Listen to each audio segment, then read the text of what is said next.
Pernahkah Anda membayangkan sebuah negeri di mana emas dan minyak seolah mengalir dari celah-celah pasir gurun yang gersang? Sebuah wilayah yang hanya dalam hitungan satu generasi saja bertransformasi secara radikal dari desa nelayan pencari mutiara yang sederhana menjadi pusat gravitasi dunia yang dipenuhi kemewahan futuristik. Inilah Qatar, sebuah negara semenanjung kecil di Teluk Arab yang kini memegang predikat sebagai salah satu tempat paling makmur di muka bumi. Dari kejauhan, Qatar tampak menyerupai sebuah utopia di tengah gurun, sebuah pencapaian puncak peradaban manusia yang hampir tanpa celah. Di sini, gedung-gedung dengan arsitektur yang menantang gravitasi berdiri tegak menyentuh awan, dan deretan mobil super mewah adalah pemandangan harian yang lumrah di sepanjang jalanan Doha yang mulus. Namun, di balik fatamorgana kemajuan yang menyilaukan mata ini, tersimpan sebuah narasi yang sengaja tidak diceritakan oleh brosur-brosur wisata internasional.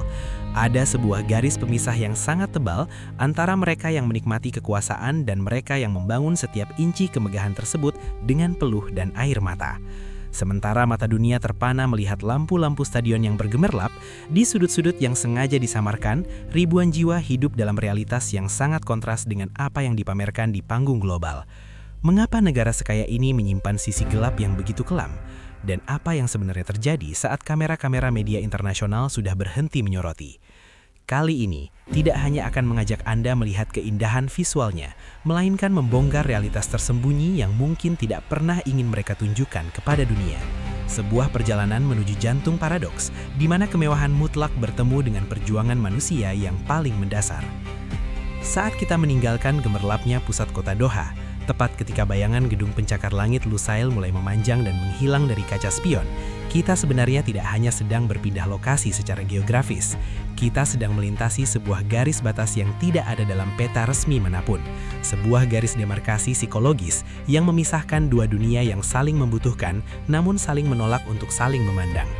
Disinilah keajaiban arsitektur yang baru saja kita kagumi mulai memudar, digantikan dengan hamparan debu yang seolah ingin menutupi sebuah rahasia besar yang sengaja dipendam di balik cakrawala. Mari kita perhatikan lebih dekat. Jalanan yang tadinya mulus dengan aspal kualitas terbaik dunia, perlahan mulai menunjukkan wajah aslinya. Truk-truk besar bermuatan beton dan baja-baja melintas dengan deru mesin yang memekakkan telinga, membawa material untuk membangun mimpi-mimpi para penguasa. Namun, pernahkah Anda bertanya, kemana truk-truk ini pergi saat malam tiba? Dan siapa yang mengoperasikan mesin-mesin raksasa ini di bawah sengatan matahari yang mencapai 50 derajat Celcius? Untuk menjawabnya, kita harus berani memutar setir, keluar dari jalur turis yang nyaman, dan menuju ke arah yang jarang dikunjungi oleh mereka yang berkantong tebal. Perjalanan ini membawa kita sejauh 30 km ke arah barat daya. Di sana, pemandangannya bukan lagi butik mewah atau restoran bintang 5. Yang ada hanyalah deretan kontainer, gudang-gudang raksasa, dan blok-blok beton yang kaku. Wilayah ini dikenal sebagai industrial area. Disinilah mesin penggerak ekonomi Qatar yang sesungguhnya berada. Namun jangan harap Anda akan menemukan keindahan di sini. Tempat ini adalah sebuah labirin tanpa jiwa, sebuah fungsionalitas murni yang dirancang untuk satu tujuan, menyembunyikan populasi yang tidak selaras dengan citra Qatar modern yang ingin mereka jual ke dunia. Di sepanjang perjalanan ini, rasa penasaran kita akan mulai berubah menjadi kecemasan. Ada sesuatu yang aneh dengan kesunyian di sini. Meskipun dihuni oleh ratusan ribu jiwa, atmosfernya terasa kosong. Tidak ada taman bermain, tidak ada pusat perbelanjaan megah, tidak ada ruang publik yang manusiawi. Yang ada hanyalah pagar-pagar kawat berduri dan tembok-tembok tinggi yang seolah berkata, "Tetaplah di dalam dan jangan keluar." Inilah dinding pemisah antara mereka yang menikmati hasil dan mereka yang menjadi tumbal dari sebuah ambisi global. Semakin dalam kita masuk ke dalam zona ini, semakin jelas terlihat adanya sebuah anomali besar. Kita sering mendengar bagaimana Qatar adalah negara dengan pendapatan per kapita tertinggi, tapi lihatlah keluar jendela. Lihatlah wajah-wajah pria yang duduk di pinggir jalan dengan tatapan kosong, mengenakan pakaian kerja yang kusam oleh keringat dan debu gurun. Mereka berasal dari Nepal, Bangladesh, India, dan Pakistan. Mereka datang dengan janji-janji manis tentang masa depan yang lebih baik, tentang kiriman uang yang bisa membangun rumah bagi keluarga mereka di kampung halaman. Namun, kenyataan yang mereka temui di sini seringkali berbeda 180 derajat. Mari kita bedah secara perlahan. Mengapa sebuah negara dengan kekayaan yang hampir tak terbatas, yang sanggup menggelontorkan 200 miliar dolar hanya untuk sebuah turnamen sepak bola, membiarkan sudut-sudut seperti ini ada di wilayahnya? Apakah ini adalah sebuah kelalaian yang tidak disengaja, ataukah ini adalah sebuah desain sistemik yang sengaja diciptakan untuk menjaga agar biaya pembangunan tetap rendah? Untuk memahami hal ini, kita harus masuk ke dalam sebuah sistem yang disebut kafala, sebuah kata yang mungkin terdengar asing di telinga kita, namun adalah rantai tak terlihat yang mengikat setiap gerak-gerik pekerja migran di sini. Di bawah sistem ini, seorang pekerja tidak memiliki kontrol penuh atas hidupnya sendiri. Paspor mereka ditahan, izin tinggal mereka bergantung sepenuhnya pada perusahaan, dan untuk sekedar pindah kerja atau pulang ke negara asal, mereka membutuhkan izin dari sang majikan. Bayangkan, di abad ke-21, di tengah kemajuan teknologi yang luar biasa, masih ada sebuah sistem yang memberikan kekuasaan hampir mutlak atas satu manusia atas manusia lainnya. Inilah paradoks yang kita bicarakan di awal, sebuah negara yang ingin terlihat paling maju di masa depan, namun masih mempraktikkan cara-cara yang terasa seperti peninggalan masa lalu yang kelam. Namun sebelum kita melihat lebih jauh ke dalam kamar-kamar sempit tempat mereka beristirahat, kita harus memahami konteks sejarahnya. Qatar tidak selalu sekaya ini. Sebelum minyak dan gas ditemukan, mereka adalah bangsa pencari mutiara yang hidup dalam kesederhanaan dan kerasnya alam gurun. Transformasi yang begitu cepat, yang hanya memakan waktu beberapa dekade, mungkin telah meninggalkan sebuah lubang besar dalam struktur sosial mereka. Ada sebuah ketakutan akan kehilangan identitas nasional di tengah arus jutaan pekerja asing. Dan ketakutan itulah yang kemudian menjelma menjadi tembok-tembok tinggi yang kita lihat sekarang. Sebuah upaya untuk menjaga agar dunia asing ini tidak mencemari kemurnian masyarakat lokal yang eksklusif. Kita mencoba mendekati salah satu kamp pekerja. Bau udara di sini berubah. Tidak ada lagi aroma parfum mahal yang biasa tercium di mal-mal Doha. Yang ada adalah bau ratas, limbah, dan udara hangat yang pengap. Di setiap persimpangan, mata-mata penjaga keamanan tampak curiga melihat kehadiran kamera kami. Mengapa mereka begitu waspada? Apa yang sebenarnya mereka sembunyikan? Apakah sekedar kemiskinan atau sesuatu yang lebih dalam dari itu? Sesuatu yang menyangkut martabat manusia yang dipertaruhkan demi sebuah panggung megah bernama modernitas. Dalam menit-menit ke depan, akan membawa Anda masuk ke dalam ruang-ruang privat yang tidak pernah muncul di televisi. Kita akan mendengarkan bisikan-bisikan dari mereka yang tidak memiliki suara. Kita akan melihat bagaimana rupa sebuah kamar yang dihuni oleh 10 orang dewasa dalam ruangan yang luasnya tidak lebih dari ukuran garasi mobil Anda. Kita akan menelusuri aliran uang dari kantong para miliarder hingga ke tangan-tangan kasar yang jari-jarinya seringkali tergores oleh besi panas. Persiapkan diri Anda. Karena apa yang akan Anda lihat setelah ini mungkin akan mengubah cara Anda melihat setiap gedung tinggi, setiap stadion megah, dan setiap lampu kota yang gemerlap di seluruh dunia. Karena di balik setiap keindahan yang mutlak, selalu ada harga yang harus dibayar. Dan di Qatar, harga itu dibayar dengan cara yang paling menyakitkan bagi mereka yang paling tidak berdaya. Inilah perjalanan menuju sisi gelap yang disembunyikan. Inilah realitas yang tidak ingin mereka tunjukkan kepada Anda. Semakin dalam kita masuk ke dalam zona ini, semakin jelas terlihat adanya sebuah anomali besar. Kita sering mendengar tentang bagaimana Qatar adalah negara dengan pendapatan per kapita tertinggi. Tapi lihatlah keluar jendela. Lihatlah wajah-wajah pria yang duduk di pinggir jalan dengan tatapan kosong, mengenakan pakaian kerja yang kusam oleh keringat dan debu gurun. Mereka berasal dari Nepal, Bangladesh, India, dan Pakistan. Mereka datang dengan janji-janji manis tentang masa depan yang lebih baik, tentang kiriman uang yang bisa membangun rumah bagi keluarga mereka di kampung halaman. Namun kenyataan yang mereka temui di sini seringkali 180 derajat. Mari kita bedah secara perlahan. Mengapa sebuah negara dengan kekayaan yang hampir tak terbatas, yang sanggup menggelontorkan 200 miliar dolar hanya untuk sebuah turnamen sepak bola, membiarkan sudut-sudut seperti ini ada di wilayahnya? Apakah ini adalah sebuah kelalaian yang tidak disengaja, ataukah ini adalah sebuah desain sistemik yang sengaja diciptakan untuk menjaga agar biaya pembangunan tetap rendah? Untuk memahami hal ini, kita harus masuk ke dalam sebuah sistem yang disebut kafala. Sebuah kata yang mungkin terdengar asing di telinga kita, namun merupakan rantai tak terlihat yang mengikat setiap gerak-gerik pekerja migran di sini. Di bawah sistem ini, seorang pekerja tidak memiliki kendali penuh atas hidupnya sendiri. Paspor mereka ditahan, izin tinggal mereka bergantung sepenuhnya pada perusahaan. Dan untuk sekedar pindah kerja atau pulang ke negara asal, mereka membutuhkan izin dari sang majikan. Bayangkan, di abad ke-21, di tengah kemajuan teknologi yang luar biasa, masih ada sebuah sistem yang memberikan kekuasaan hampir mutlak atas satu manusia atas manusia lainnya. Inilah paradoks yang kita bicarakan di awal. Sebuah negara yang ingin terlihat paling maju di masa depan, namun masih mempraktekkan cara-cara yang terasa seperti peninggalan masa lalu yang kelam. Namun sebelum kita melihat lebih jauh ke dalam kamar-kamar sempit tempat mereka beristirahat, kita harus memahami konteks sejarahnya. Qatar tidak selalu sekaya ini. Sebelum minyak dan gas ditemukan, mereka adalah bangsa pencari mutiara yang hidup dalam kesederhanaan dan kerasnya alam gurun. Transformasi yang begitu cepat, yang hanya memakan waktu beberapa dekade, mungkin telah meninggalkan lubang besar dalam struktur sosial mereka. Ada sebuah ketakutan akan kehilangan identitas nasional di tengah arus jutaan pekerja asing. Dan ketakutan itulah yang kemudian menjelma menjadi tembok-tembok tinggi yang kita lihat sekarang. Sebuah upaya untuk menjaga agar dunia asing ini tidak mencemari kemurnian masyarakat lokal yang eksklusif. Kami mencoba mendekat ke salah satu kamp pekerja. Bau udara di sini berubah. Tidak ada lagi aroma parfum mahal yang biasa tercium di mal-mal Doha. Yang ada adalah bau karat, limbah, dan udara panas yang pengap. Di setiap persimpangan, mata-mata penjaga keamanan tampak curiga melihat kehadiran kamera kami. Mengapa mereka begitu waspada? Apa yang sebenarnya sedang mereka sembunyikan? Apakah sekedar kemiskinan atau sesuatu yang lebih dalam dari itu? Sesuatu yang menyangkut martabat manusia yang dipertaruhkan demi sebuah panggung megah bernama modernitas. Dalam menit-menit ke depan, Tan Globe Indonesia akan membawa Anda masuk ke dalam ruang-ruang privat yang tidak pernah muncul di televisi. Kita akan mendengarkan bisikan-bisikan dari mereka yang tidak memiliki suara. Kita akan melihat bagaimana rupa sebuah kamar yang dihuni oleh 10 orang dewasa dalam ruangan yang luasnya tidak lebih dari ukuran garasi mobil Anda. Kita akan menelusuri aliran uang, dari kantong para miliarder hingga ke tangan-tangan kasar yang jari-jarinya seringkali tergores oleh besi panas.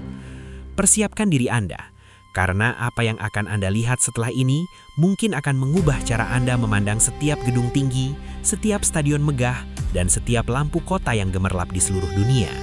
Karena di balik setiap keindahan yang mutlak, selalu ada harga yang harus dibayar. Dan di Qatar, harga itu dibayar dengan cara yang paling menyakitkan oleh mereka yang paling tidak berdaya. Inilah perjalanan menuju sisi gelap yang disembunyikan. Inilah realitas yang tidak mereka ingin tunjukkan kepada Anda. Namun apa yang menahan mereka di sini? Mengapa mereka tidak pergi jika kondisinya begitu berat? Jawabannya terletak dalam sebuah kata yang menghantui setiap pekerja migran di Teluk. Kafala. Secara harfiah, kafala berarti sponsor. Namun dalam praktiknya, selama bertahun-tahun, ini adalah sistem yang memberikan kekuasaan hampir mutlak kepada perusahaan atas hidup seorang individu. Dalam sistem ini, status hukum seorang pekerja terikat sepenuhnya pada majikannya. Anda tidak bisa pindah kerja, Anda tidak bisa berhenti, dan yang paling mengerikan, Anda tidak bisa meninggalkan negara ini tanpa izin tertulis dari orang yang memekerjakan Anda. Bayangkan posisi tawar mereka. Jika perusahaan menentukan tidak membayar gaji selama 3 bulan, apa yang bisa dilakukan oleh seorang buruh dari pelosok Nepal yang tidak bisa berbahasa Arab dan paspornya ditahan di laci kantor manajernya? Mereka terjebak dalam sebuah labirin hukum yang membuat mereka menjadi tawanan di bawah sinar matahari yang terik. Meskipun pemerintah Qatar telah mengklaim melakukan reformasi besar-besaran, terutama menjelang Piala Dunia, banyak organisasi hak asasi manusia mencatat bahwa praktik di lapangan seringkali tetap sama. Rantai itu mungkin sudah berubah warna, tapi beratnya masih dirasakan oleh jutaan orang. Ini adalah bentuk imperialisme modern yang dikemas dalam kontrak kerja legal. Mari kita bicara tentang iklim. Musim panas di Qatar bukanlah musim panas biasa. Suhu bisa melonjak hingga di atas 50 derajat Celcius. Di suhu seperti ini, tubuh manusia secara biologis mulai gagal berfungsi. Namun tuntutan tenggat waktu proyek bernilai miliaran dolar tidak mengenal kata istirahat. Kita melihat pria-pria ini memanjat perancas besi yang begitu panas hingga bisa membakar kulit hanya dengan sentuhan. Fakta yang paling menyakitkan adalah statistik kematian yang gelap. Selama 1 dekade pembangunan infrastruktur Piala Dunia, ribuan pekerja migran dilaporkan meninggal dunia. Namun jika Anda melihat laporan medis ofisial, kategori yang paling sering muncul adalah kematian alami atau gagal jantung mendadak. Pertanyaannya adalah, Mengapa ribuan pria yang sehat yang lolos tes medis sebelum berangkat tiba-tiba meninggal karena gagal jantung saat tidur? Sains punya jawabannya. Heat stress. Bekerja di bawah suhu ekstrim tanpa hidrasi dan istirahat yang cukup memberikan beban yang tak tertahankan pada jantung. Mereka tidak mati karena usia tua.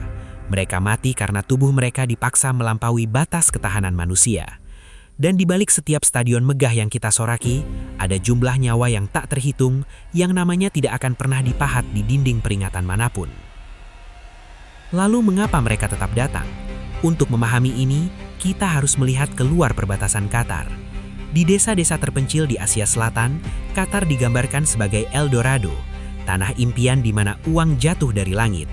Agen-agen penyalur tenaga kerja yang tidak jujur seringkali membebankan biaya rekrutmen yang fantastis, memaksa para pekerja ini untuk menjual tanah keluarga atau meminjam uang dari lintah darat dengan bunga yang mencekik. Ketika mereka tiba di Doha, mereka sudah dalam kondisi minus. 6 bulan hingga 1 tahun gaji pertama mereka seringkali hanya digunakan untuk membayar utang rekrutmen tersebut. Mereka tidak bekerja untuk diri mereka sendiri. Mereka bekerja untuk membayar utang atas pekerjaan yang justru menyiksa mereka. Ini adalah lingkaran setan yang sempurna. Mereka tidak bisa pulang karena tidak punya uang dan masih berhutang, tapi tinggal di sini berarti terus menjalani penderitaan. Kita melihat seorang ayah yang belum pernah melihat wajah anaknya yang baru lahir selama 3 tahun. Kita melihat anak muda yang mengirim seluruh gajinya untuk mengobati ibunya, sementara dia sendiri hanya makan nasi putih dengan sedikit kuah kacang setiap hari. Inilah pengorbanan yang tak terlihat. Qatar tidak hanya mengimpor tenaga kerja, mereka mengimpor mimpi, ketipusasaan, dan masa depan jutaan keluarga di negara berkembang. Di sisi lain dari spektrum ini, ada warga asli Qatar, populasi kecil yang mungkin merupakan kelompok masyarakat yang paling dimanjakan di planet ini. Dengan hanya sekitar 300.000 warga lokal di tengah jutaan pendatang, pemerintah mampu menyediakan segalanya. Pendidikan gratis hingga universitas terbaik dunia, kesehatan tanpa biaya, tanah gratis, hingga tunjangan pernikahan yang sangat besar. Bagi warga lokal, Qatar adalah surga di bumi. Namun kemakmuran ini menciptakan sebuah gelembung. Ada jarak sosial yang begitu lebar sehingga kedua kelompok ini hampir tidak pernah berinteraksi secara humanis. Warga lokal melihat para pekerja ini sebagai alat fungsional untuk membangun negara mereka, sementara para pekerja melihat warga lokal sebagai entitas yang jauh dan tak tersentuh. Keamanan dijaga sangat ketat agar kedua dunia ini tidak saling bersinggungan. Ada peraturan tidak tertulis dan terkadang tertulis yang melarang pekerja masuk ke area rekreasi keluarga di akhir pekan. Ini adalah bentuk segregasi halus yang memastikan bahwa kenyamanan visual warga lokal tidak terganggu oleh pemandangan kemiskinan. Pertanyaan besarnya adalah, bisakah sebuah bangsa mempertahankan kemajuannya jika fondasinya dibangun atas ketimpangan yang begitu ekstrim? Apakah stabilitas ini nyata, ataukah ini hanyalah ketenangan sebelum badai, di mana jutaan orang yang merasa tidak memiliki hak suatu saat akan menuntut martabat mereka?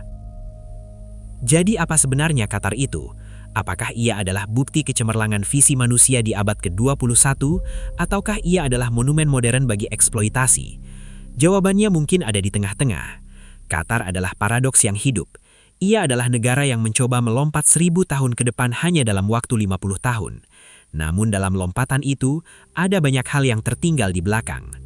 Setiap kali Anda melihat foto-foto indah tentang Doha yang gemerlap di media sosial, ingatlah bahwa di balik setiap sudut tajam gedung pencakar langit itu, ada jari-jari kasar yang memotong besinya.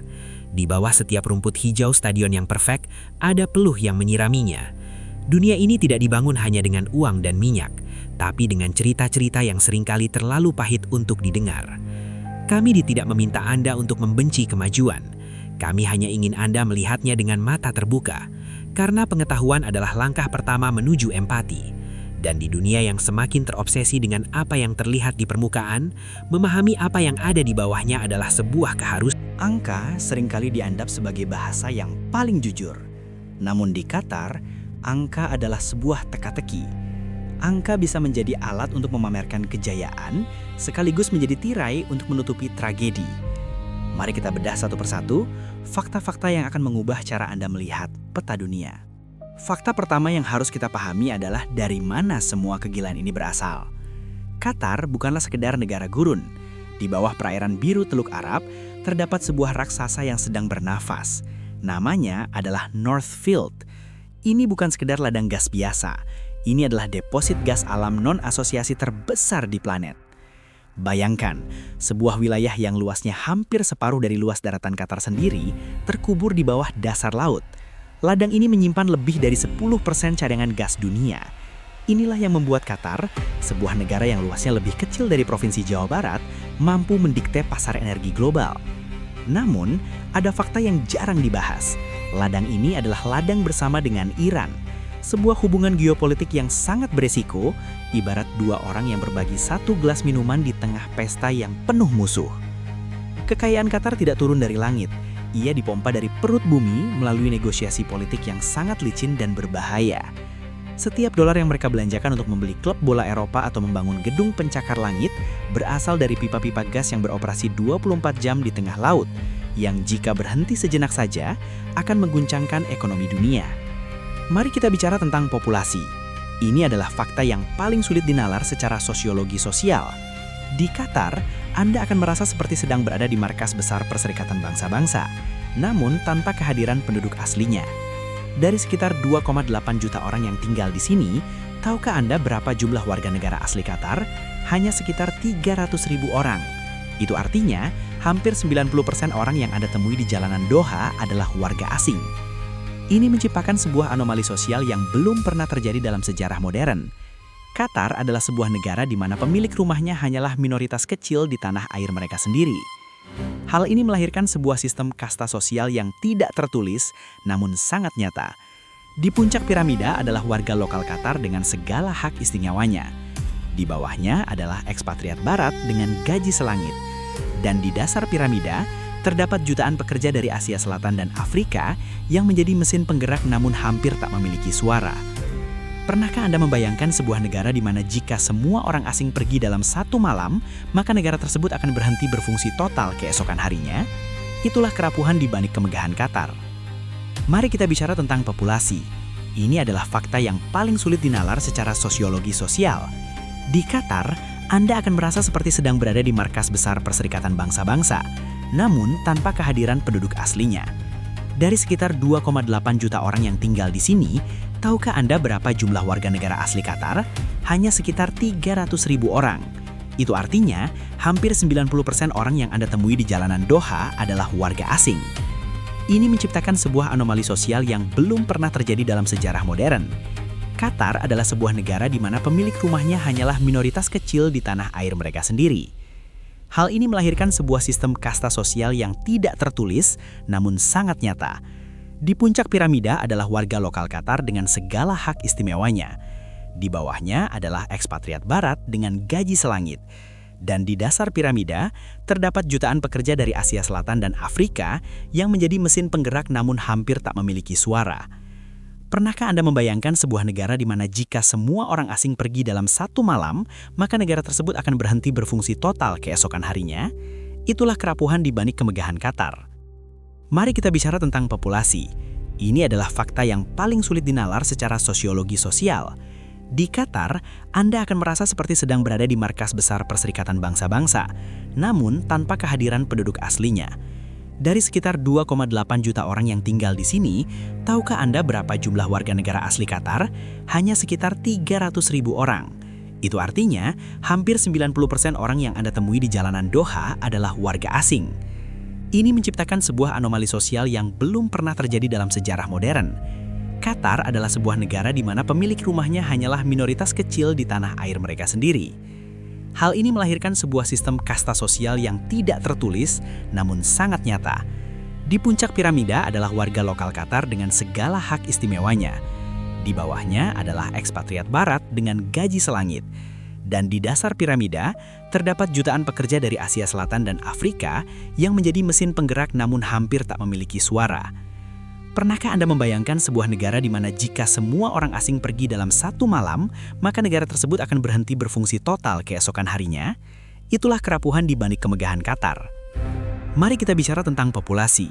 Ini adalah fakta yang paling sulit dinalar secara sosiologi sosial. Di Qatar, Anda akan merasa seperti sedang berada di markas besar Perserikatan Bangsa-Bangsa, namun tanpa kehadiran penduduk aslinya. Dari sekitar 2,8 juta orang yang tinggal di sini, tahukah Anda berapa jumlah warga negara asli Qatar? Hanya sekitar 300.000 orang. Itu artinya, hampir 90% orang yang Anda temui di jalanan Doha adalah warga asing. Ini menciptakan sebuah anomali sosial yang belum pernah terjadi dalam sejarah modern. Qatar adalah sebuah negara di mana pemilik rumahnya hanyalah minoritas kecil di tanah air mereka sendiri. Hal ini melahirkan sebuah sistem kasta sosial yang tidak tertulis, namun sangat nyata. Di puncak piramida adalah warga lokal Qatar dengan segala hak istimewanya. Di bawahnya adalah ekspatriat barat dengan gaji selangit. Dan di dasar piramida, terdapat jutaan pekerja dari Asia Selatan dan Afrika yang menjadi mesin penggerak namun hampir tak memiliki suara. Pernahkah Anda membayangkan sebuah negara di mana jika semua orang asing pergi dalam satu malam, maka negara tersebut akan berhenti berfungsi total keesokan harinya? Itulah kerapuhan di balik kemegahan Qatar. Mari kita bicara tentang populasi. Ini adalah fakta yang paling sulit dinalar secara sosiologi sosial. Di Qatar, Anda akan merasa seperti sedang berada di markas besar Perserikatan Bangsa-Bangsa, namun tanpa kehadiran penduduk aslinya. Dari sekitar 2,8 juta orang yang tinggal di sini, tahukah Anda berapa jumlah warga negara asli Qatar? Hanya sekitar 300.000 orang. Itu artinya, hampir 90% orang yang Anda temui di jalanan Doha adalah warga asing. Ini menciptakan sebuah anomali sosial yang belum pernah terjadi dalam sejarah modern. Qatar adalah sebuah negara di mana pemilik rumahnya hanyalah minoritas kecil di tanah air mereka sendiri. Hal ini melahirkan sebuah sistem kasta sosial yang tidak tertulis, namun sangat nyata. Di puncak piramida adalah warga lokal Qatar dengan segala hak istimewanya. Di bawahnya adalah ekspatriat barat dengan gaji selangit. Dan di dasar piramida, terdapat jutaan pekerja dari Asia Selatan dan Afrika yang menjadi mesin penggerak namun hampir tak memiliki suara. Pernahkah Anda membayangkan sebuah negara di mana jika semua orang asing pergi dalam satu malam, maka negara tersebut akan berhenti berfungsi total keesokan harinya? Itulah kerapuhan di balik kemegahan Qatar. Mari kita bicara tentang populasi. Ini adalah fakta yang paling sulit dinalar secara sosiologi sosial.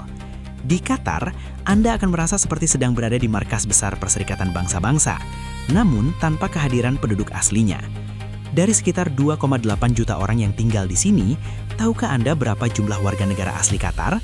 Hanya sekitar 300.000 orang. Itu artinya, hampir 90% orang yang Anda temui di jalanan Doha adalah warga asing. Ini menciptakan sebuah anomali sosial yang belum pernah terjadi dalam sejarah modern. Qatar adalah sebuah negara di mana pemilik rumahnya hanyalah minoritas kecil di tanah air mereka sendiri. Hal ini melahirkan sebuah sistem kasta sosial yang tidak tertulis, namun sangat nyata. Di puncak piramida adalah warga lokal Qatar dengan segala hak istimewanya. Di bawahnya adalah ekspatriat barat dengan gaji selangit. Dan di dasar piramida, terdapat jutaan pekerja dari Asia Selatan dan Afrika yang menjadi mesin penggerak namun hampir tak memiliki suara. Pernahkah Anda membayangkan sebuah negara di mana jika semua orang asing pergi dalam satu malam, maka negara tersebut akan berhenti berfungsi total keesokan harinya? Itulah kerapuhan di balik kemegahan Qatar. Mari kita bicara tentang populasi. Ini adalah fakta yang paling sulit dinalar secara sosiologi sosial. Di Qatar, Anda akan merasa seperti sedang berada di markas besar Perserikatan Bangsa-Bangsa, namun tanpa kehadiran penduduk aslinya. Dari sekitar 2,8 juta orang yang tinggal di sini, tahukah Anda berapa jumlah warga negara asli Qatar? Hanya sekitar 300.000 orang.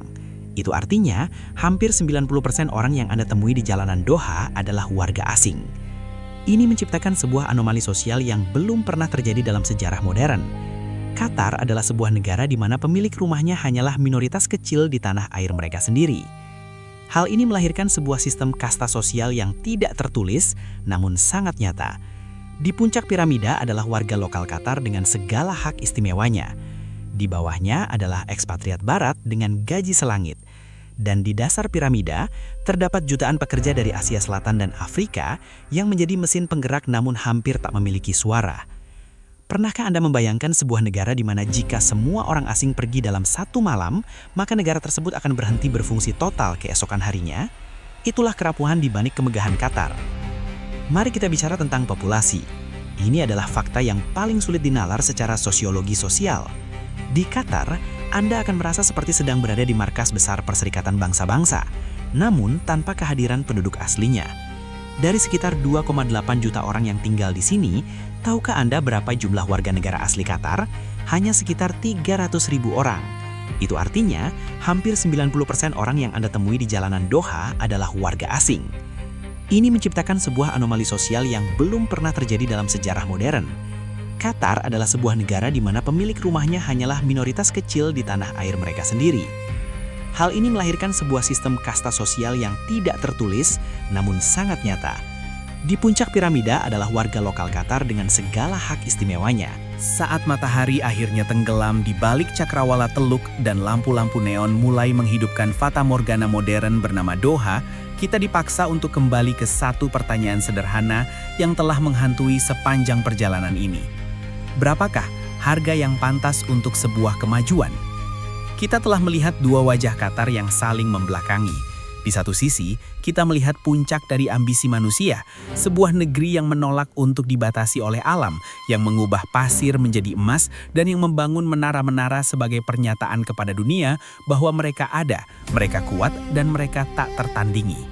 Namun di sisi lain, hanya beberapa kilometer dari Kemilau itu, kita menemukan sisi yang retak. Kita menemukan pria-pria dengan tangan yang pecah-pecah, mata yang menyimpan kerinduan mendalam pada keluarga yang terpisah ribuan mil, dan sebuah sistem yang memperlakukan keringat manusia layaknya bahan bakar mesin, digunakan hingga habis lalu diganti tanpa suara. Perjalanan ini bukan sekedar tentang Qatar. Jika kita hanya menyalahkan satu negara, kita sedang menutup mata pada kenyataan yang lebih besar. Qatar hanyalah cermin dari dunia modern yang kita tinggali saat ini. Sebuah dunia yang menuntut segalanya dengan cepat, murah, dan tampak sempurna di permukaan, tanpa peduli pada proses berdarah yang terjadi di baliknya. Kita, sebagai konsumen dari kemajuan ini, seringkali adalah bagian dari penonton yang bersorak di tribun stadion yang megah, tanpa pernah bertanya siapa yang mengaduk semen untuk fondasinya di tengah malam yang membakar. Lihatlah kembali gedung-gedung itu. Setiap inci beton, setiap keping kaca yang memantulkan bulan sebenarnya membawa jejak cerita yang tak tertulis. Ada cerita tentang seorang ayah di pelosok Nepal yang menggadaikan tanah terakhirnya demi visa kerja yang ternyata adalah jebakan. Ada cerita tentang seorang pemuda dari Bangladesh yang mimpinya terkubur di bawah panas suhu 50 derajat, meninggalkan ibunya yang kini hanya bisa memandangi peti mati kayu tanpa penjelasan yang jujur. Bagi dunia, mereka mungkin hanya angka dalam statistik kematian alami. Namun bagi keluarga yang ditinggalkan, mereka adalah pilar kehidupan yang runtuh demi membangun pilar-pilar kemewahan bangsa lain. Ada paradoks yang menyakitkan di sini. Qatar adalah negara yang sangat religius dan memegang teguh nilai-nilai tradisional. Namun di tanah yang sama, kita melihat bagaimana martabat manusia seringkali dikalahkan oleh efisiensi ekonomi. Ini memunculkan sebuah refleksi bagi kita semua. Apakah peradaban kita benar-benar telah maju jika kita masih membangun monumen-monumen kejayaan di atas punggung mereka yang tak berdaya?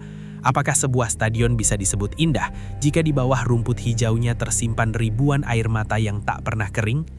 Mungkin suatu hari nanti sejarah tidak akan mengingat Qatar hanya dari megahnya turnamen yang mereka selenggarakan atau dari besarnya cadangan gas yang mereka miliki. Sejarah mungkin akan mencatatnya sebagai sebuah eksperimen besar tentang batas ambisi manusia, tentang apa yang terjadi ketika kekayaan yang tak terbatas bertemu dengan ketimpangan yang tak terbatas. Kita sedang melihat sebuah potret masa depan yang mungkin akan ditiru oleh bangsa-bangsa lain. Sebuah dunia yang sangat efisien, sangat modern, namun kehilangan jiwanya di tengah jalan. Namun, di tengah semua kegelapan ini, masih ada harapan. Harapan itu bukan datang dari kebijakan pemerintah yang seringkali hanya formalitas, melainkan dari kesadaran kita semua. Kesadaran untuk mulai bertanya, mulai peduli, dan mulai melihat melampaui apa yang disajikan oleh iklan-iklan wisata. Dunia membutuhkan lebih banyak mata yang berani melihat ke arah yang salah, ke arah yang tidak disinari lampu sorot. Saat video ini berakhir, kemegahan Doha akan tetap ada di sana. Menara-menaranya akan tetap menjulang dan gas alamnya akan terus mengalir ke seluruh penjuru dunia, mungkin juga termasuk ke rumah-rumah Anda. Namun kami berharap, mulai saat ini, Anda tidak akan lagi melihat gambar-gambar itu dengan cara yang sama. Di balik setiap kemewahan mutlak, selalu ada harga manusia yang dibayar. Dan terkadang, harga itu terlalu mahal untuk ditanggung oleh nurani kita. Dunia ini terlalu luas untuk dipandang dari satu sudut saja. Ada kebenaran yang indah dan ada kebenaran yang menyakitkan. Keduanya adalah bagian dari planet yang kita huni ini. Dan tugas kita bukanlah untuk memilih salah satunya, melainkan untuk memahami keduanya agar kita bisa menjadi manusia yang lebih utuh. Terima kasih telah menemani kami dalam penelusuran panjang yang tidak mudah ini. Kami tahu apa yang kami tunjukkan mungkin membuat Anda tidak nyaman. Namun bukankah kebenaran memang seringkali terasa tidak nyaman? Tan Globe Indo hadir bukan untuk menghibur dengan kebohongan yang manis, tapi untuk mengedukasi dengan realitas yang jujur, betapapun pahitnya. Jangan lupa untuk memberikan pandangan Anda di kolom komentar. Apakah menurut Anda, kemajuan sebuah bangsa bisa membenarkan pengorbanan manusia di baliknya? Ataukah kita sedang menuju ke arah peradaban yang salah? Kami ingin mendengar pemikiran Anda, karena suara Anda adalah bagian dari diskusi global yang bisa membawa perubahan. Saya, nama narator, dari tim Tan Globe Indo. Mari terus menjelajahi dunia, melihat yang tersembunyi dan mempertanyakan yang tampak nyata. Sampai jumpa di perjalanan dokumenter selanjutnya, di mana kita akan kembali membongkar sisi lain dari bumi yang kita pijak.